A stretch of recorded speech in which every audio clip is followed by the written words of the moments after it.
Hello, everyone, and welcome to today's webinar. My name's Katie. I work on the customer marketing team here at GoTo, and I'll be your moderator today. Security is a hot topic for everyone. We're excited to discuss some of Rescue's key security features today. We have just a few housekeeping items before we get started. First up, this presentation will be recorded and sent out later today. Next, please submit your questions at any time during the presentation. We'll answer them at the end, but no need to wait. Please send them as you think of them. And lastly, please let us know how we did by taking the survey, which will appear on screen at the end of the webinar. Now I'd like to introduce you to our speakers, the rock stars of today's presentation. Welcome, Amber and Katie.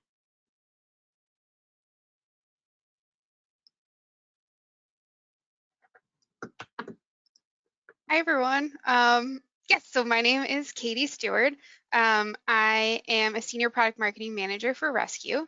I've been at GoTo for over 8.5 years and super passionate about advocating customers' interests to drive product improvements and innovations. So excited to be here with you all. Amber, do you want to give a little introduction as well? Sure. Hi, everyone. As Katie mentioned, my name is Amber Ward.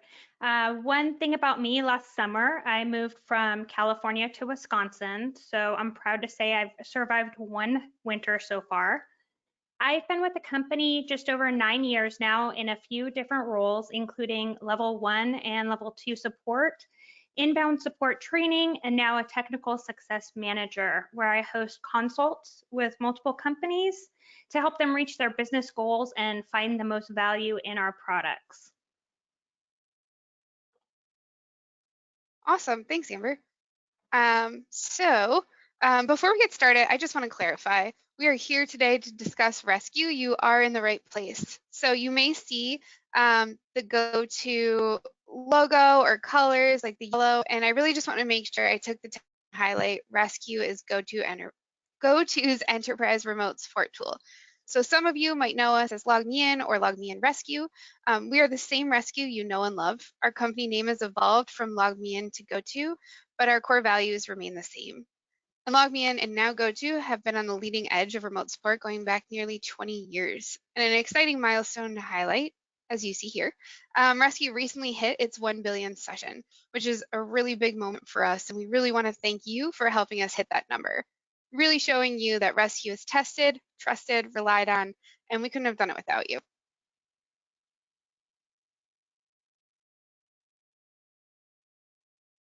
So, sorry about that, pulling up the poll. So before we get started, Amber and I would really like to get a lay of the land or a better idea of who is here with us today. And since there are so many different use cases for remote support, I'd love to know who you are currently supporting with Rescue. So customers, employees, both. And then we'll just give that another second. And Katie, as you see responses, if you just want to prompt that on the screen. Great, yeah, we'll just give it another 5 seconds or so.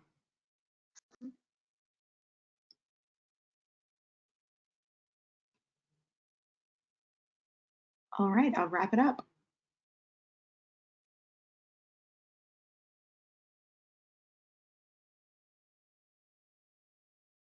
And I don't know if I'm missing it, but I can't see the poll results. I'm not sure if Amber, you can.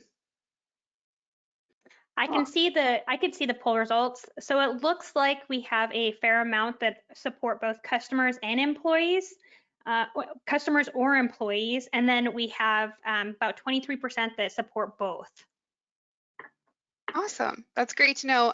So you're really going to hear how our security features help each and every one of these use cases, and we'll try to, give different examples for those who are supporting one or the other, or for both. You're going to hear everything. So in today's environment, we know it is more important than ever to keep up with the growing security demands. And being an enterprise tool, security is always a top priority for us. So this means we have industry-leading security standards with features like your banking-grade encryption, flexible account setup, unmatched tech permissions and controls, advanced auditing and reporting, session validation measures, and even more to ensure that companies are secure at every step in that remote experience. Now we say these things, but what does that mean? What we've realized is you, our customers, might not be aware of the breadth of our enterprise level security features. And As our customers, we want to ensure that you have the right tools and knowledge to safeguard your business at every step of the remote experience. So today we're going to review each one of these 10 features that we know will help you stay protected no matter what. So we're going to go over things like account setup and identity management features like 2FA, password policies, SSO, AD sync, data retention options, permissions and controls not only for text but also admins, reports like audit report, chat log report, or even MAH notifications, and then company PIN code validation. So let's jump right in. First, we want to go over 2 of our extra level security login features, 2FA or two-step verification, and our password policies. They may be considered your more basic security features, but both are vital when defending against credential attacks. 2FA is that second layer of protection using either time-based codes or a simple one-tap prompt on your mobile device. This means if someone has you or your employees' credentials, they still won't be able to access the account without access to either your email or your phone. Rescue allows you to also set a password policy for your users, so you no longer have to hope people are using secure passwords. You can ensure it. This feature allows you to set things like minimum password strength, minimum password age, notifications before passwords expire, or even force users to change their passwords at next login. It doesn't matter if you have 1 user or 1,000, this will help create better password hygiene for your users, as well as add that extra level of security to your account, meaning no more passwords being password. Now, Amber, what more can you tell us about this? Sure. Excitingly, in the last couple of months, the rescue team proudly released additional multi-factor options. Previously, two-factor authentication could only be configured with LastPass Authenticator. Now, there were many customers that had shared their feedback with us. Some of their company phones don't have access to Google Play Store.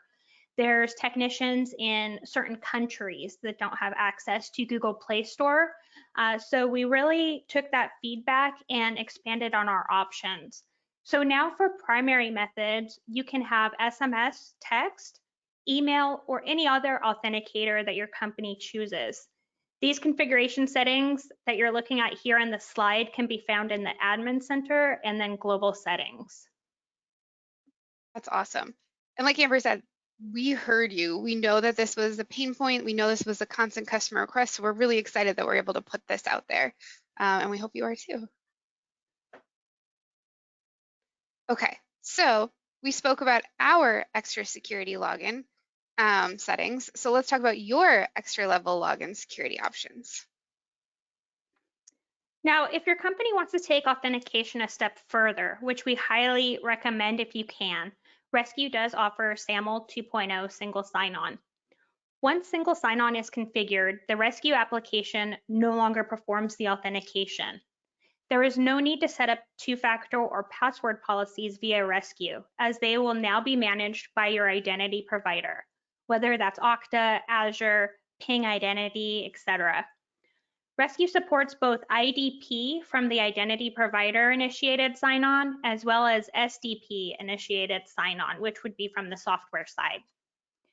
You are able to use the settings you've already configured in your identity platform, sometimes even decided by your security teams like password strength, password length, how many times you need to authenticate, or how the session is valid for you.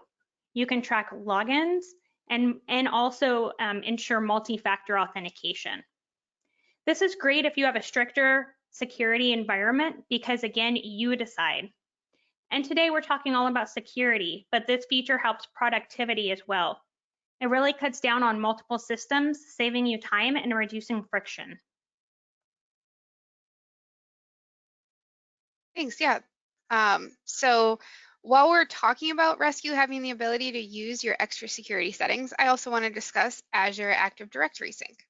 So AD Sync is used for user creation based on your Azure security groups. This means you only need to create techs, admins, master admins once, and this feature will sync those users to your Rescue account. So this not only safeguards your account, but it also streamlines that onboarding and offboarding process. So you no longer need to manage users in multiple systems, and it helps reduce your workload.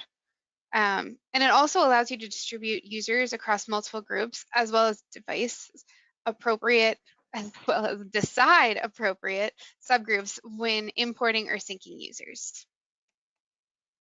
So Amber, I gave a little intro to AD Sync, but do you want to tell us why this is so important? Sure. Now, if Azure manages your company's employee records, it would be a great extra step to configure Rescue with Azure AD Sync. The AD Sync will ensure two things: that the users in Rescue are enabled with licenses and they actually belong there. It takes the manual provisioning off of the admin's plate.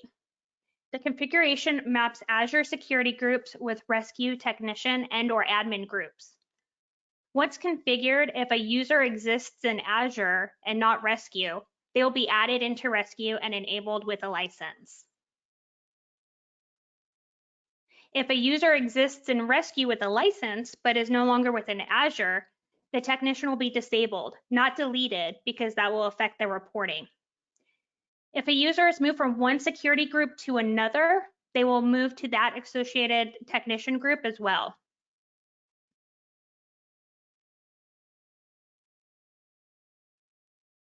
Awesome. AD Act, does it also include other things, Amber? I'm thinking more along the lines of maybe like a dry run mode. Yep, the AD app also includes dry run mode so that you can preview your sync without making changes. You're able to provision mobile licenses in addition to the standard licenses. You can even set your own sync interval so you can decide how often the sync occurs.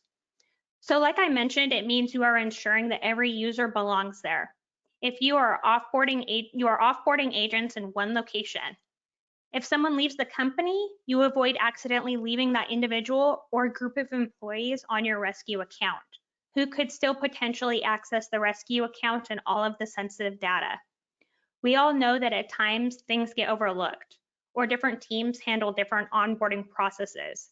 But this ensures you are safeguarding your account while actually reducing the amount of time on your plate. Yeah, that's such a great point.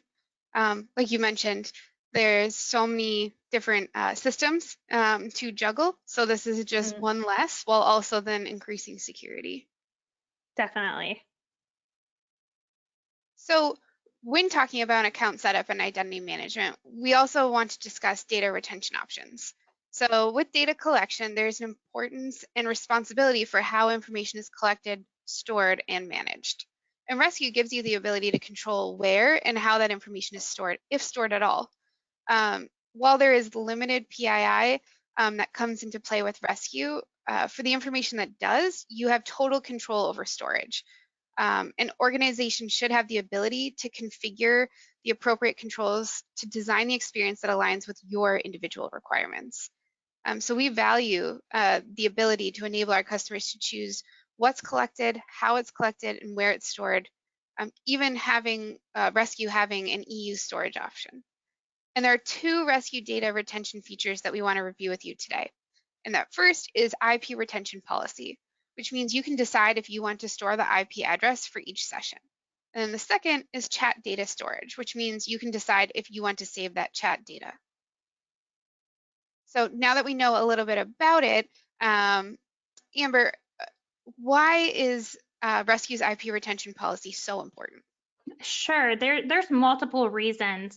For example, there are many companies that may have terms and conditions that include their own data retention policies. If your company has a standard to protect customer privacy, the company may choose not to store the customer side IP address. If that's the case, the setting to toggle this is within the admin center in global settings. The toggle is simply to either store or not store the customer IP address. As far as the benefit the IP retention is when it comes to securing your account, the main thing is IP addresses themselves. We can find out so much about someone using just their IP address, especially if somebody has the right tools. Using this feature, you can prevent Rescue from storing sensitive PII information. This could help when it comes to compliance and know you are not only keeping your account secure, but also your customers and their information as well. Yeah, so it sounds like just an extra benefit, with no real additional work on you. It's something that we provide you with the option, and you can make that decision yourself. So then what about chat data storage? Why is this one so important? Sure, chat data storage is similar, but also a whole nother ball of wax. Chat data and session data can be stored or not stored in the following ways. So the default storage is just within Rescue itself. You can choose to omit chat logs in Rescue. You can also choose to export both the chat data and the session data outside of Rescue automatically. Maybe to a CRM like ServiceNow or a secure HTTPS cloud storage outside of Rescue and within your own environment, perhaps. Now, any data that's stored outside of Rescue, you're just going to want to keep in mind that Rescue will never be able to generate reports for it because the data is not stored. However, we do have a full API catalog, so it would be pretty simple to automate that information on your side and build your own custom reports. Now, these settings are managed at the technician group level. So different technician groups could have different storage policies. You may have a group in perhaps the EU that chooses not to store any data within Rescue, but for maybe the North American tech group, all of the data can be stored within Rescue, and that's perfectly fine. If you have groups with different storage needs, you can omit chat storage and send it to your own servers for only certain groups. It's just based on your company's unique need. For example, what happens when a customer accidentally enters their password or credit card information if they are assisting with billing? One thing that you can do with this chat data storage is manually delete it from the reporting if you need to. So there is that option. And again, just as far as the storage is concerned, that could be toggled from group to group. Some companies may also need to ensure that they're capturing everything for auditing purposes. So it's not always the choice not to store in Rescue, but the choice to make sure that Rescue is storing for any reporting purposes. But the choice is yours. That's great to know. So really it's showing you that Rescue, depending on the industry you are in, you can have very different needs, and Rescue provides that flexibility when it comes to data retention. Absolutely. Awesome. So the next set of features that Amber and I want to talk about are permissions and control. And first, let's talk about technician permissions. So our granular technician permissions help ensure everyone has the level of access they need and nothing they don't. These are safety parameters based on what the user or group of users would benefit from having access to. And what does this mean? It means more control over your environment. So the screenshot here, it's small and I don't want anyone to strain their eyes, but it's showing the admin center, and you can go in and individually select and manage each permission. So what are some of these permissions? Rescue offers over 40 different technician controls. And don't worry, I'm not going to go over each and every single one of them. Really just wanting to stress that Rescue puts the power to stay compliant and safeguard your account in your hands. And these granular controls are so critical. You can manage sensitive data with the ability to do things like, say, optional remote control. Sometimes you need system info and the ability to help, but you don't want to give full remote control. You may just want a tech to be able to see the screen. For example, a server with sensitive information that needs to continue running without interruption, say it has email services or domain servers, you wouldn't want a tech to be able to remote control this device. Another permission would be optional screen recording. It's important to keep data in its place, so there are areas where you may want to disable screen recording. But also when it's enabled, circling back to our data retention options, you have the ability to choose where that info is stored. Another permission would be turning off copy and pasting, so techs can't exchange potentially sensitive data between devices, or the ability to turn off file manager, so techs aren't able to transfer files between devices, or turning off file manager completely, preventing techs from even looking at files. You have optional reboot. Rebooting a device can wreak havoc, especially If a server, which usually needs to be rebooted in specific conditions, you don't want a tech to accidentally reboot this. And talking about what you don't want techs to accidentally do, recently I was talking to our product manager. He told me a story that when a tech was helping an executive troubleshoot their device, and in the process, they decided to reboot.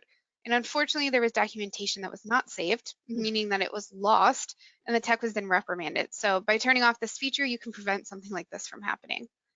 And finally, one of the permissions that I want to go over is that optional unattended access, because an internal agent would greatly benefit from being able to access a computer in a lab, but a support agent, say, helping a clinician with medical billing, should not have unattended access. For example, a support tech versus a billing tech, or someone in internal IT versus customer support, they have very different needs, and Rescue gives you those controls to decide who has access to what. So now, Amber, correct me if I'm wrong, but I've heard you say that you are constantly getting feedback from customers in your sessions that they either didn't know this level of granularity exists, or they didn't realize what each of these permissions mean in terms of security and control. So before we go any further, can you tell us a little bit about the benefit? Sure, definitely. Happy to. Yes, I think that especially when I'm onboarding new companies using Rescue, or even visiting some longtime companies that have been using Rescue, many are not aware of all of the different options and permissions that can be given or taken away from their technicians. Another great example here is, of course, the financial service machine example. So if you're accessing a financial service machine where you are looking at account info, or even healthcare, looking at patient info, you don't want text to record or screenshot PII information that may appear on the screen. So those options you may remove. Same thing with helping a customer through checkout if they are putting in their credit card information. By turning off the ability to record or screen capture the data, we want to make sure that would make sure that your company is not capturing any personal data, either by accident or maliciously. The last example I have here is a company may have different teams with different levels of permissions. For example, we may have a level 1 technician group, and perhaps you don't want them using file transfer or rebooting, sending scripts like Katie mentioned. But once the interaction is transferred or moved to a level 2 technician group, they have more privileges. So they may be able to file transfer or run a script that's needed to fix an issue. Like we mentioned, different technician groups may have completely different sets of permissions depending on how Rescue is used in their role. So this could be split out amongst technician groups. That's great. I feel like that really highlights that level of control that you have with these technician permissions. Definitely. So moving on from technician, what other kind of permissions do we have? Yes, so another group that may need to have their permissions managed are the admins. So we just looked at technician group permissions, but we also want to make everyone aware of the admin group permissions, because those could get pretty granular as well. Many companies have admins that can only run reports, but not manage users or settings. There are two toggles. One, you could get restrictive and only allow a few admin permissions per an admin depending on their role, or the standard admin rights, which will allow admins to manage technicians and access both the admin center and the command center. This feature means access to reporting, controls, and more can be restricted based on role and possible clearance within the company, meaning more effectively managing the admins. The benefit is more flexibility to delegate tasks by allowing admins access to job-specific functionality without exposing other areas of the admin center. Some admins may need access to a few elements within the admin center, and this will allow access to those without having to grant access to areas they don't need. This improves privacy and reducing administrator confusion, as they will only see the items that they have control over and that they've been given permission for. And even outside of security, this could allow users to delegate those tasks that they were unable to delegate due to access restrictions and free up more time to work on other areas. I'm seeing a theme here. I feel like we're talking about security, but we're also showing all the ways that these security features can not only safeguard your account, but also save you time. Definitely, yeah. I think many of these features, while they are on the side of security, are also big productivity and efficiency features. Yeah, that's great. So now, wrapping up permissions and controls, I'm excited to move on to our auditing and reporting features. And that first report we want to go over is our audit report, which offers full visibility into your account. So this reports on each action taken by both admins and techs during the selected period that you choose, meaning you can track every setting change or user change or every tool a tech uses in a session, and it goes back a minimum of 2 years. So Amber, what's some more information around the benefits of this audit report? Sure, definitely. There are a number of reasons why an audit report becomes important. The scenario that you see on the slide, where there may be an unethical reason to pull this report, maybe you suspect a particular group has been granted permissions by an administrator that they shouldn't have, and now they're capturing information that they shouldn't have. You'd be able to see if an admin suddenly granted an extra permission to themselves or even a group of technicians, tying it back to those permissions and controls that we talked about. Those techs could maybe start stealing personal data. And with this report, you'd know exactly who made that change, what time, and even from what IP address. You'd be able to keep a pulse and have insights to anything happening on your account. There could also be simple reasons such as just determining which admin moved a particular user to a new group, figuring out who and when a user was added or deleted, or maybe backtracking any changes made by any of the administrators to pinpoint who to ask about the changes. Maybe granting a permission to a technician group wasn't done maliciously, but maybe the master account holder would like more information as to why the setting was changed.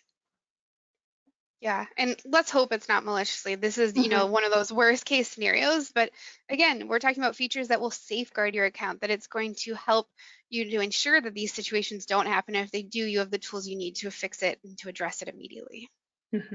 Absolutely. Now, another report that we want to talk about is the chat log report. This becomes important for security so that you can audit the chat logs. So you can review the full chat logs, the full chat, and also the notes that the technician leaves. If you actually use the chat log reporting here, as I mentioned before, you can also delete the chats manually. So if you want to delete certain chat transcripts, or your team comes to you and says, this customer accidentally entered their credit card information, we shouldn't be storing the chat for this one particular session, you can remove that particular data from Rescue. Also coming soon, I wanted to mention here, we're very excited and have received a lot of feedback for this. But towards the end of the year, we will have a deletion API, which allows us to mass delete chat logs on an automated basis. So if you want to set the deletion up for to remove your chats every 3 months, you can automate that with the deletion API that's coming. That's really excited. I know I'm looking forward to it, so stay tuned for more information. Yeah, lots of people are. So Rescue also offers MAH notifications. And I'm glad someone already asked us in the chat, but what does it mean when we keep saying MAH? And that's a Rescue term, so I apologize, but it means master account holder, or that main account holder. So this means Rescue can send notifications to that master account holder when particular events occur.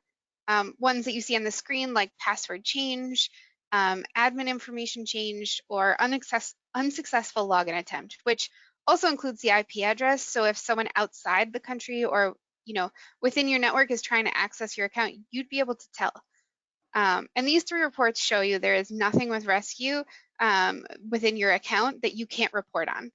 They give admins the insights you need to make smarter decisions on top of keeping your account secure. And as our final group of security features we want to review, let's talk about validation measures. Sure. Now, the first one here, the main validation feature that we really want everybody to be aware of today is the company PIN code validation. This simple step prevents PIN codes generated outside of your account from working on your support page, meaning it blocks malicious actors. So why is the company PIN code validation so important? Company PIN code, as you know, is the 6-digit code that you enter to join a rescue session. The company PIN code validation is definitely my favorite security measure besides just a simple single sign-on. The setting works with customized PIN entry pages as well as calling cards.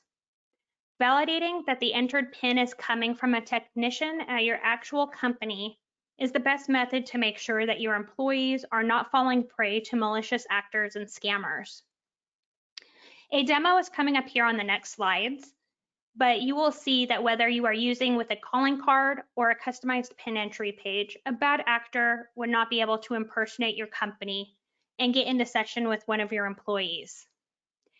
If you are thinking of adding this validation to a custom PIN page, please contact support, or also your customer success manager can enable a special flag behind the scenes to get this to work. So we briefly mentioned this feature helping block malicious actors, but how? One example here, say an employee gets a phone call from someone claiming to be their company's IT department. Unfortunately, it's not their company's IT department, but someone trying to steal info from the corporate network. Since the employee believes them, and they sound very realistic, they download the rescue applet, and now the malicious actor has control of the system. By using company PIN code validation, it would have rejected any code not set up by the company, ensuring that the environment remains secure. Yeah, that sounds super helpful. Like you said, it sounds like not only is it one of your favorite, but just the level that it will be able to secure your account by enabling something like this. Definitely. And it takes the guesswork out of, always looking through allow listing and trying to block out malicious sites and things like that. It takes the human error out of things because let's face it, the scammers are getting smarter every day. So as much of human choice that we can take out of it, the more secure the environment will be. That's great. And I think you brought up one of those points just now saying allow lists, but we aren't going to dive into these 3 enterprise security features today, but we want to at least make sure that we took the time to mention them. So Amber, could you tell us a little bit more about these? Sure, and these are the ones that I tend to consult on the most besides the company PIN validation. For the enterprise domain, this is reserved for our enterprise accounts. Basically, it allows your company to block the public rescue PIN entry domains, such as LogMeIn123.com, to prevent scammers and bad actors that we just talked about from getting into session with one of your employees. Since LogMeIn123.com is such a widely used page to enter PINs and join sessions, unfortunately, it's also utilized by scammers for malicious activity as well. If you'd like to know more about enabling the enterprise flag, please reach out to your customer success manager or contact our support desk. The next one, allowed listed hosts. Again, after this slide, you'll see a demo of both allowed listed hosts along with company PIN validation. But in a nutshell, typically a bad scammer or a scammer or a bad actor will steal source code from a PIN entry page, change a couple of letters or numbers within the URL, and hope that an unsuspecting end user mistypes the actual URL and lands on the scammer's page to join the session. Once the unsuspecting end user enters the PIN and clicks join, they never actually join a session, but malware is downloaded.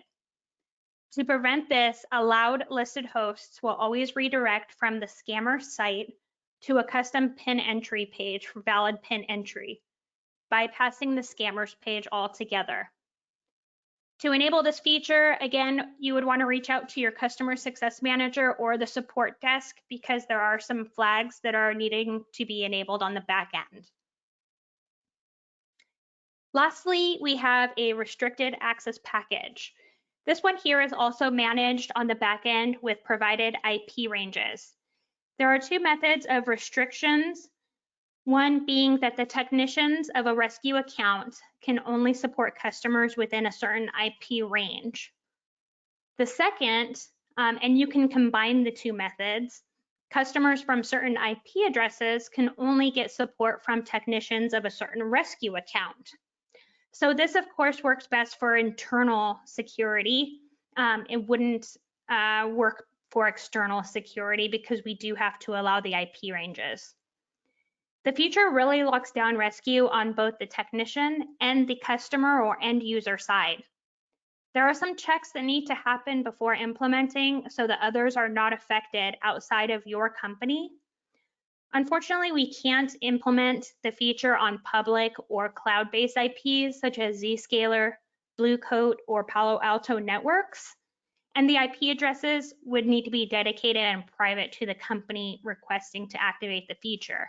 The main reason for both of those is if, of course, we're restricting a public IP and it's not a dedicated IP address, it would affect more than just the company requesting the feature. And we certainly don't want to do that. Yeah.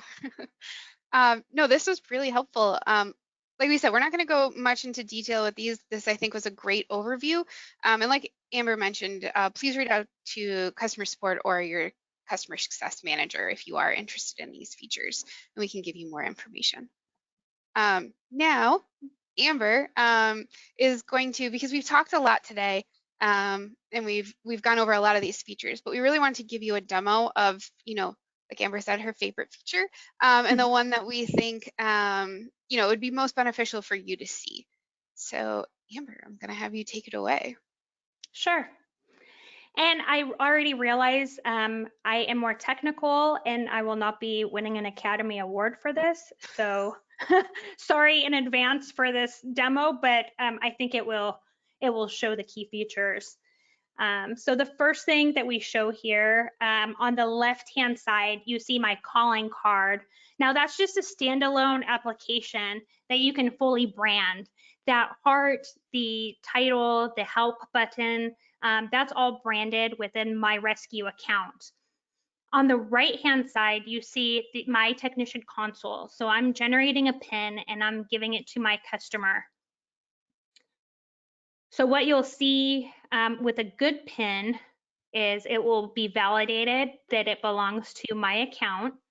So I wouldn't be able to pretend like I'm with my account and connect. You'll see everything's working as normal. The applet starts connecting, and I have the capability of launching a remote control session here.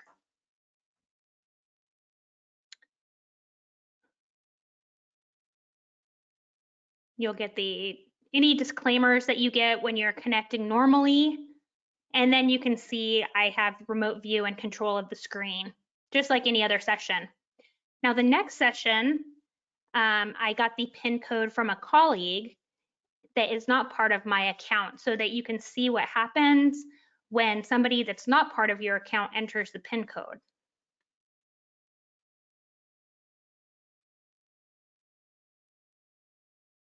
Right away, we get this message, invalid PIN code. The PIN code you've entered originates from an unrecognized source. So if somebody decided to pretend to be me and give my customer a PIN code from their own account, it would be blocked. Now, the next feature I want to show you is the allow listed hosts feature, and it can also use company PIN validation. So what I'll do here is just generate a PIN and go to LogMeIn123.com. So again, LogMeIn123.com is the main or generic PIN page that everybody uses to join a session. Now I have the allow listed hosts turned on, so immediately it will redirect me to my own PIN page, which is also slightly crude because I'm not a web developer, but here's my PIN page. So now if I enter that same PIN and connect to technician, you'll see that it starts to download the applet just as it typically would, joining from LogMeIn123.com.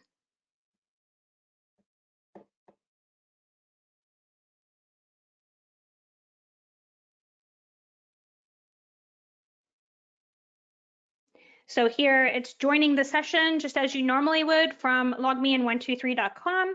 It's validated on my custom PIN entry page that the PIN is coming from my account. And here we are joining the session just as we would.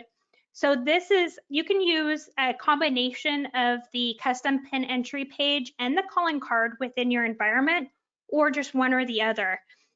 One good example of why you would use a custom PIN page is if you are providing internal support. You may have a company portal that everybody uses or an IT portal that everybody uses. You can actually brand that and put the PIN entry page in your company portal and block logmein123.com altogether as well. That last one is the PIN code invalid. So I had entered in the second company or PIN code, and that said invalid. So sorry, I kind of started rambling there.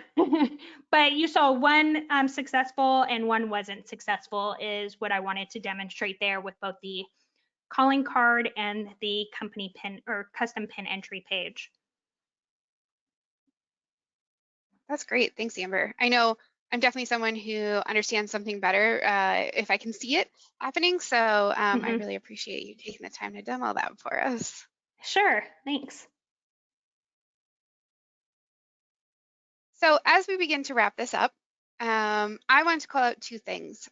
Just one, remember to join our community, leave us comments, questions, and don't forget to subscribe to our rescue news section to get instant alerts when we post updates. Amber is one of our key contributors, so you definitely don't want to miss it. And then I'd also like to take the time to talk about our customer ambassador program. We love for our customers to get involved. We love to hear from you, to get your feedback. You heard a couple of times today, direct product innovation based on your customer requests, your customer feedback. And so by participating in focus groups, surveys, reviews, you directly impact the future of rescue. And plus, it comes with rewards and exclusive perks, and who doesn't love that? So the QR codes are up there for both, so please feel free to scan if interested. Give that one extra second because I'm never ready with my camera if I need it. And so thank you so much for your time today. You'll see some additional resources here like the blog where you'll see us discuss IT trends, what's new in the news, along with some user tips. But what I'd really like to do right now is take some time to answer your questions. So if you haven't already, please feel free to send them in now. And Amber, I will start to read them out as they come in. Ooh, this is a good one. So I noticed, and this is talking about your demo, I noticed your custom icon, and you mentioned calling card. What is that? Could you explain that more? That's also one of my favorite rescue features. So the calling card is a standalone application that will sit on the customer side or end user desktop. The calling card can be fully branded with your logo, your theme, any type of disclaimers or messaging that you want to put within the calling card. It supports both the fully customized one and supports both private PIN entry and also channel sessions. So channel sessions would commonly be used to communicate or for the customer to start via chat.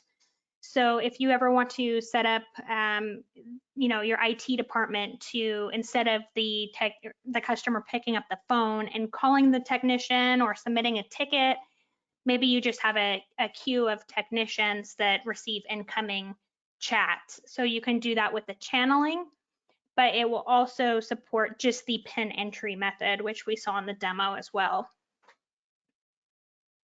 That's great. Super helpful. says here, you guys went over reports. Are the reports you mentioned today the only ones available, or where can I find additional reporting within my Rescue account? Oh man, so Rescue has tons of different reporting. There's over 10 different reports available in Rescue, and they capture a vast amount of information. I don't think there is a single bit of information that you can't gain from a report using Rescue. There's login reports, technician status reports, session reports, and we have a article that is going to be dropped into the chat, which basically describes all of the report that we offer with Rescue. As a side note, that's really cool as well is Rescue offers a full catalog of API calls. So anything you can find in our reporting can also be used for automation and extraction with our API calls. Thank you. It looks like this question that came in, it's also feedback, so I'm not sure how much you can tell us, but we can try to answer it, and if not, we'll take it directly back to our product team. But the question is, when will there be a way to be able and assign a tech to a group of clients? Due to security, this is becoming necessity. I don't know if that 100% makes sense, so I may need that person to clarify their question there if I didn't understand that correctly.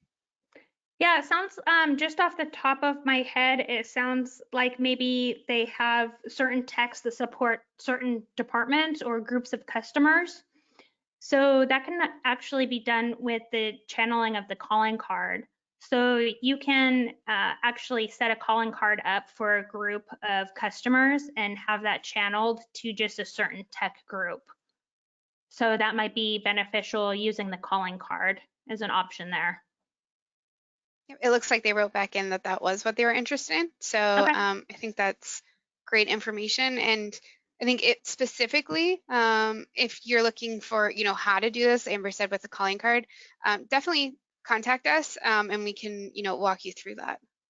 Yeah, the keyword here is channels. If you think of channels as if they're queues, so different calling cards can go to different queues. That's helpful clarification. Thank you. Is there an online detailed technical information for additional enterprise features you discussed? So those, I think I'm guessing those ones on those last three. So those, of course, if you want to discuss or have a deeper conversation with those, you can always connect to your customer success manager or our support team. And I believe we are going to be sending out a one-pager regarding the enterprise features at the end of the webinar as well. But yeah, we're always happy to talk more in depth for any of those features. Great, and it's also really key for you to reach out because I think they're so unique to the individual customer. It's not something that we just blanket say. We kind of can give you a little background, but yeah, it's really important to talk to your customer success manager because they can work to set it up with you. Definitely. And we would also, keep in mind all of the different enterprise features that we have available. So if you let us know what you're trying to solve on your side, we can recommend the best tools to get that job done. Yeah, that's great. Like it's not like you're just even contacting about one thing. It's what is your end goal, and then how many features of today can we combine to get you there? Yeah, I always recommend when contacting support or even customer success to start out by saying, here's what I'm trying to solve, rather than here's what I think I need, but I'm not sure. And it just becomes a better conversation because then we have our hats on and ready to solve your issues or any type of concerns that you have. Yeah, great point. And we can start thinking outside the box too, and what else to help them either safeguard their account or whatever they're looking to do in the end. Absolutely. So while we were talking, another question came in. Can Rescue be set up for unattended access to a customer's system that may not have someone on site without having to log into their network? So you would still need to log in with admin permissions. to the unattended device. It could also store a username and password, but it would only be available for 2 weeks if that's the case, and then it would need to be recycled. So yeah, it is possible. It is possible to do that. There's a couple different functionalities with the unattended support. Great, thank you. You mentioned tech and admin permissions. Are there permissions you can apply to the entire account, or do you have to do them separately?